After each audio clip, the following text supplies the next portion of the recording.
I stood in the corner of my father's living room, holding a glass of champagne I hadn't touched, watching my sister Sarah hold court. She'd positioned herself near the fireplace, where the light hit her engagement ring just right, a 3-carat diamond that caught every eye in the room. Dad's 65th birthday party was in full swing, and Sarah was making sure everyone knew she was the star of the family. Emma's always been so focused on her career, Sarah said, making air quotes that somehow managed to be both dismissive and pitying. She smiled at the circle of relatives gathered around her. Some people just aren't cut out for relationships, you know? Too independent.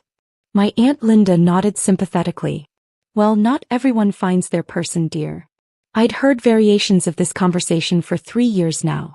3 years of family gatherings where Sarah's upcoming wedding dominated every discussion. 3 years of pointed questions about my relationship status. 3 years of watching my parents beam with pride at their successful lawyer daughter while barely acknowledging my presence. What they didn't know was that I'd been married for exactly 3 years, 2 months and 16 days. My husband Marcus and I had eloped to a small vineyard in Napa Valley. We'd invited my parents, my sister and my grandmother. I'd sent physical invitations, cream-colored cardstock with gold embossing, delivered with signature confirmation. The invitations had been signed for by someone at my parents' house 3 weeks before the wedding. No one came. No one called. When I returned from my honeymoon and mentioned it at a family dinner, my mother had looked genuinely confused. Wedding? What wedding? Emma, if you got married, we would have known. Sarah had laughed. Right? Like we'd miss our own sister's wedding. Did you dream this or something? I'd pulled out my phone to show them the photos. My father had waved his hand dismissively. Emma, this isn't funny. If you want attention, there are better ways to get it. That's when I understood. Someone had intercepted the invitations. Someone had made sure my family didn't know. And watching Sarah's face that night, the way her smile had frozen for just a moment when she saw the photo of me in my wedding dress, I knew exactly who. I'd made a decision that night.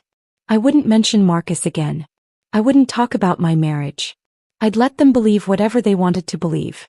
Because the truth was, I'd built an entire life they knew nothing about and I was protecting that life from their toxicity. Marcus had understood immediately. Your family doesn't deserve to know you, he'd said, holding me as I cried that night. But I do. And that's enough. Marcus Chin was a corporate attorney at Morrison & Associates, one of the most prestigious law firms in the state. He specialized in mergers and acquisitions, regularly handling deals worth hundreds of millions of dollars.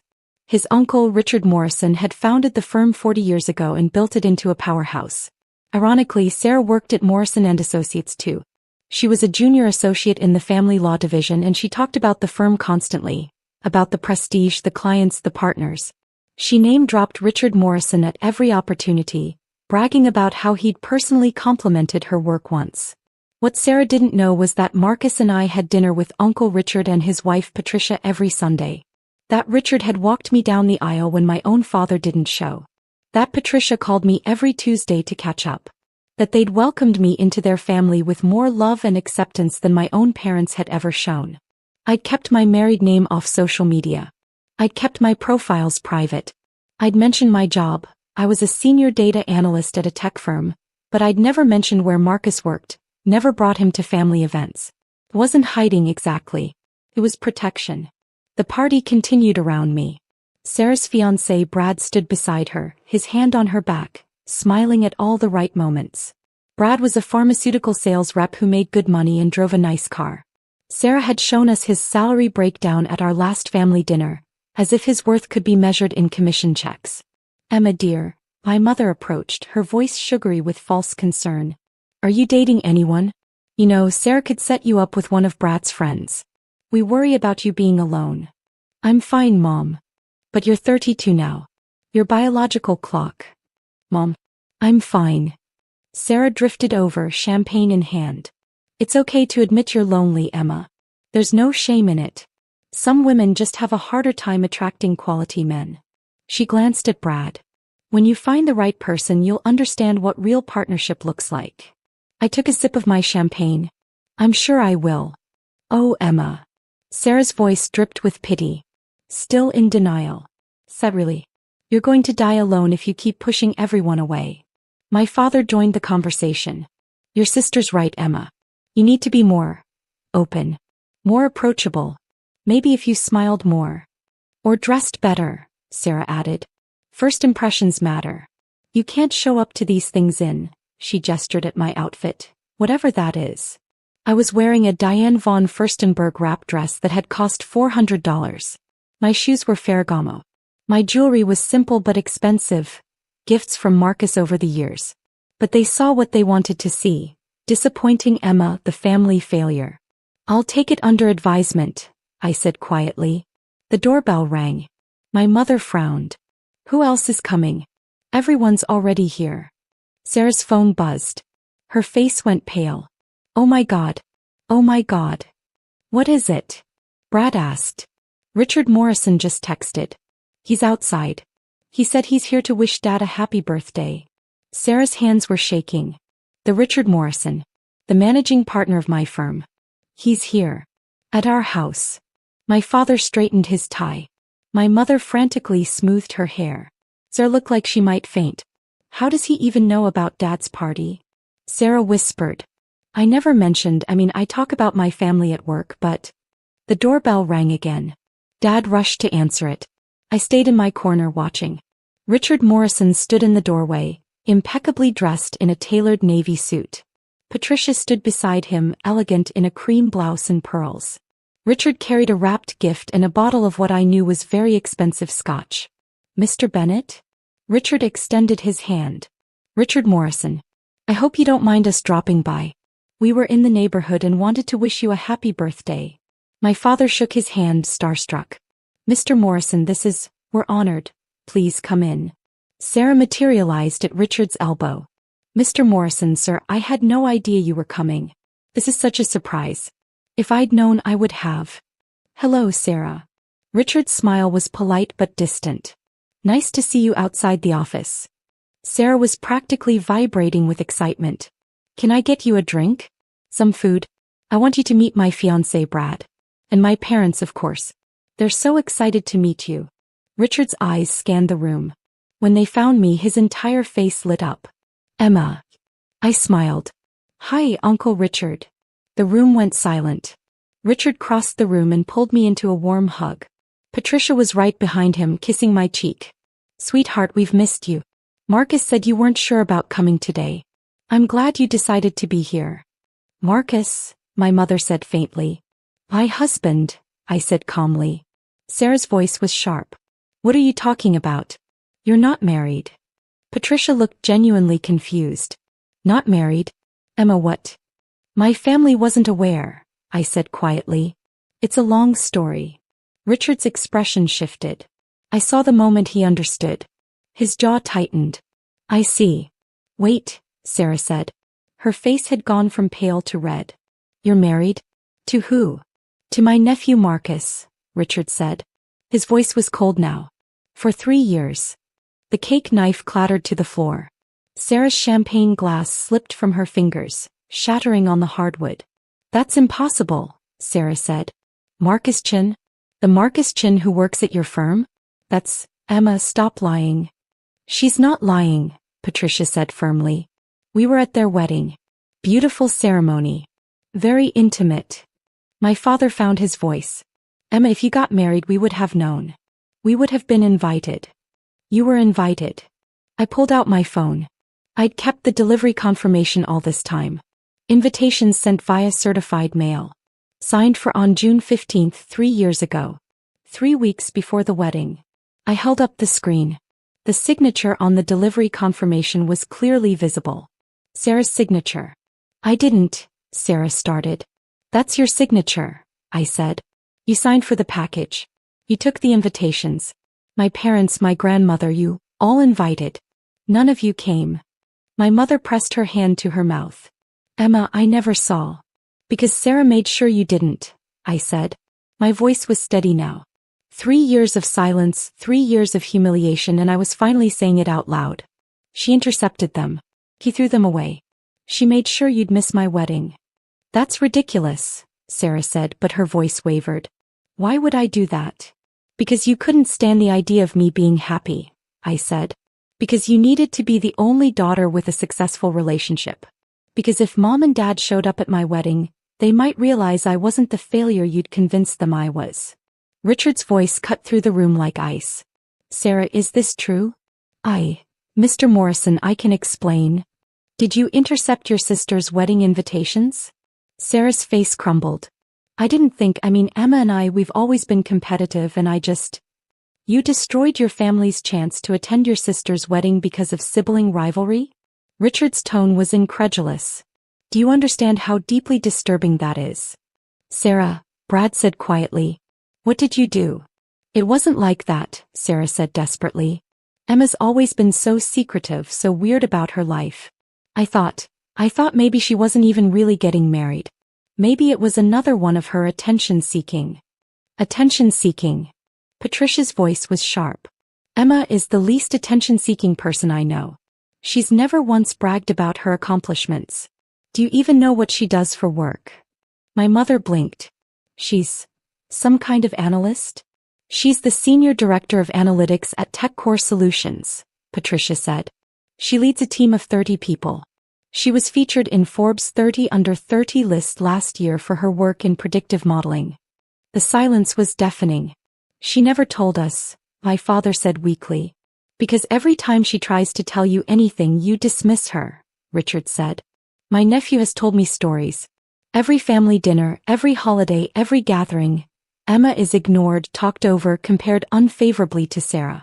Did you know she stopped coming to Christmas 2 years ago because Sarah announced her engagement at Christmas dinner and spent 3 hours showing off her ring while Emma sat in the corner, invisible?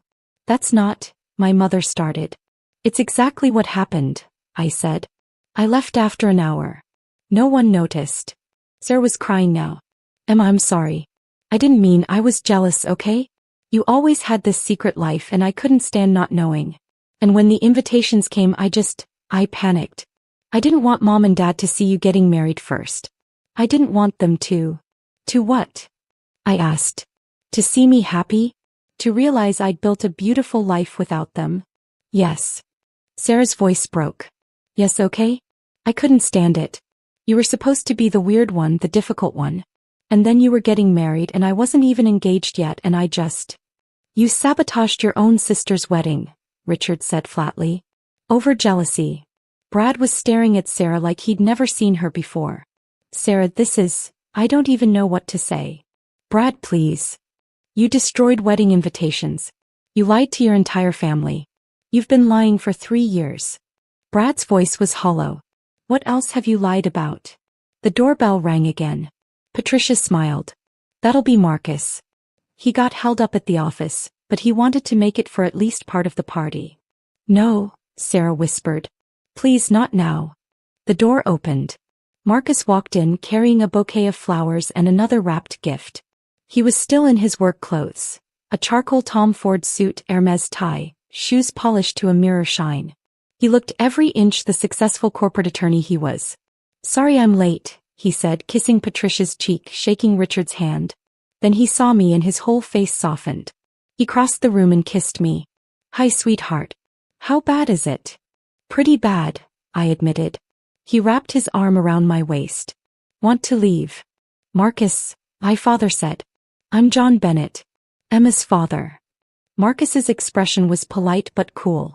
I know who you are, sir. I'm sorry we missed your wedding. There was clearly a misunderstanding. There was no misunderstanding, Marcus said. There was sabotage. And 3 years of you allowing your daughter to be mocked at family gatherings while she stood there wearing her wedding ring. I touched my left hand instinctively.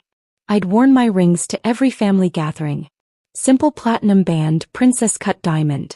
No one had ever looked closely enough to notice. You wore your rings, my mother whispered. To every single event, I said. For 3 years. No one ever asked. Sarah made a sound like a wounded animal. Her managing partner was in her parents' living room, witnessing her complete humiliation. Her fiancé was looking at her with disgust. Her sister, the sister she'd spent years belittling, was married to one of the most successful attorneys in the state. Mr. Morrison, Sarah said desperately. This is a family matter. A private.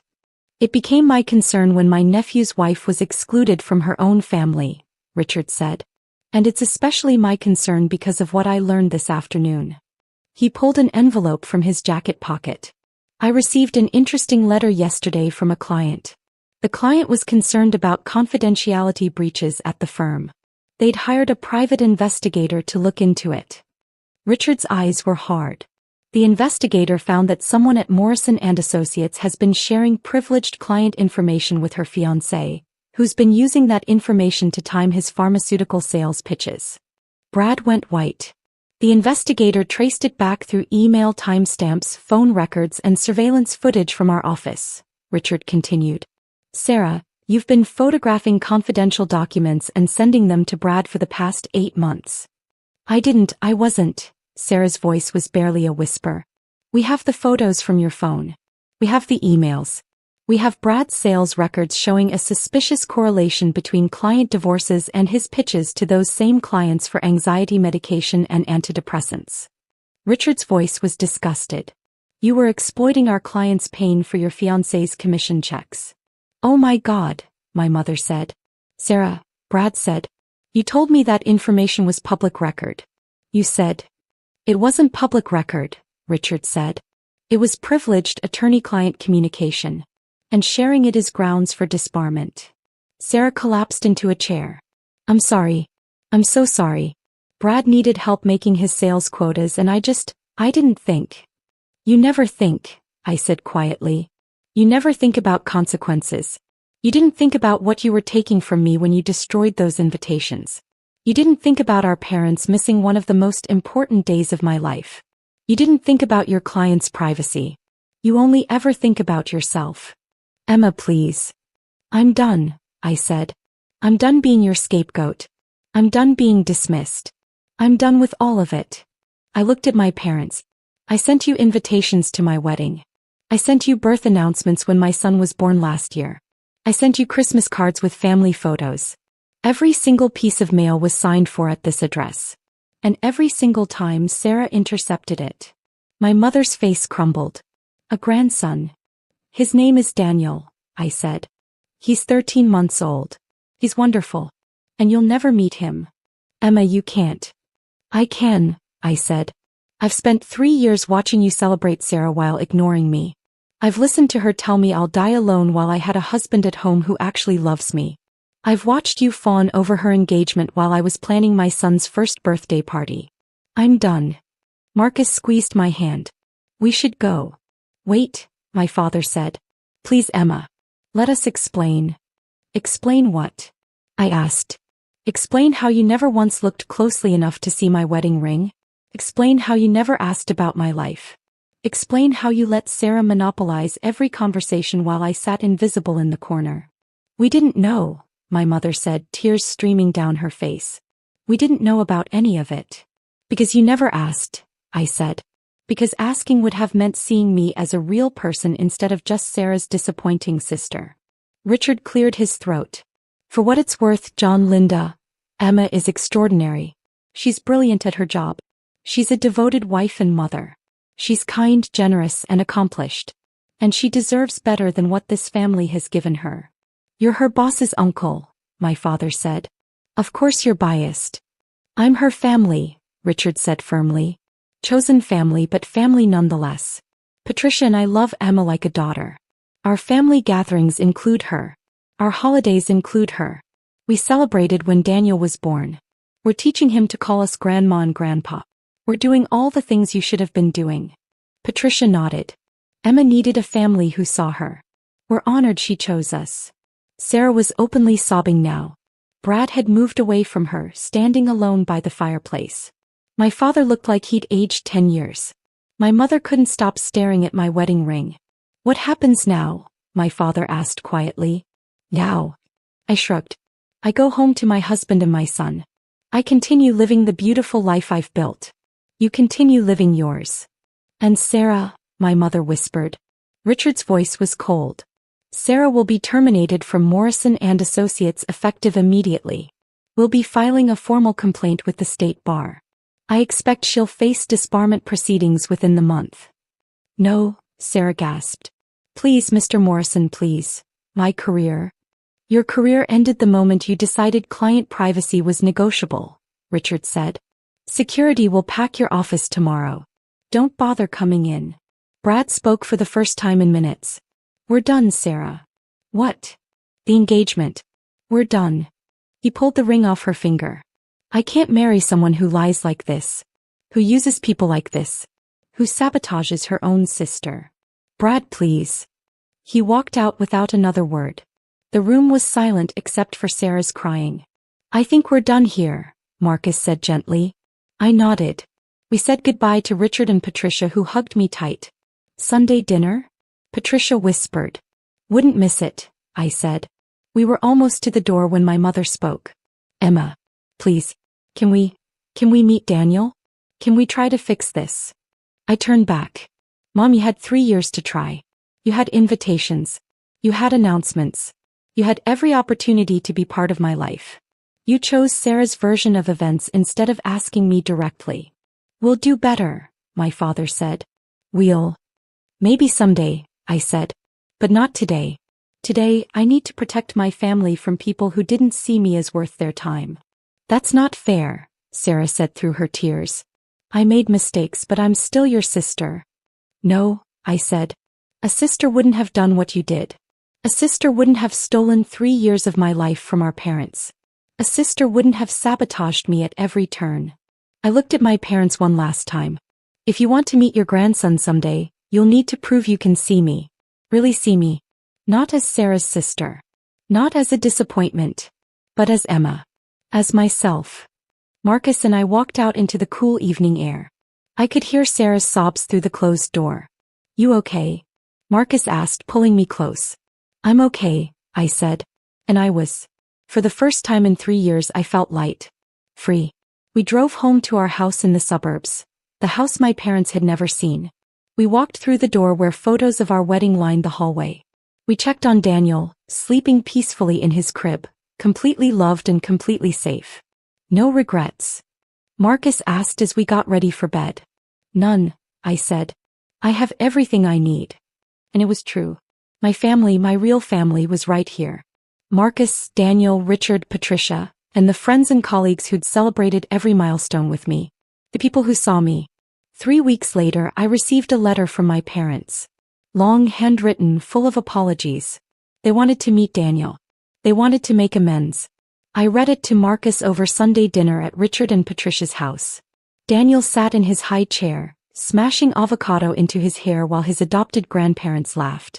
What are you going to do? Marcus asked. I folded the letter carefully. I'm going to think about it. But I'm not going to rush. They had 3 years. I'm allowed to take my time. That's my girl, Patricia said, squeezing my hand. 6 months later, my parents met Daniel for the first time.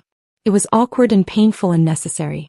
They met him at a neutral location, a park, with Marcus present. They didn't get to hold him right away. They didn't get to play grandparents immediately. They had to earn it. And maybe eventually they would. But I'd learned something important. I didn't need their validation to know my worth. I'd built a life without them and it was beautiful. Sarah never contacted me again. Last I heard, she was working at a small firm in another state, her disbarment proceedings still pending. Brad married someone else. Sometimes at night I think about what might have been if Sarah had just let those invitations through. If my parents had come to my wedding. If they'd been there for Daniel's birth. If we'd had a normal family relationship. But then I look at Marcus sleeping beside me. I think about Sunday dinners with Richard and Patricia. I remember Daniel's first steps, cheered on by people who chose to love us. And I realize, this is better. I didn't get the family I was born into. I got the family I deserved.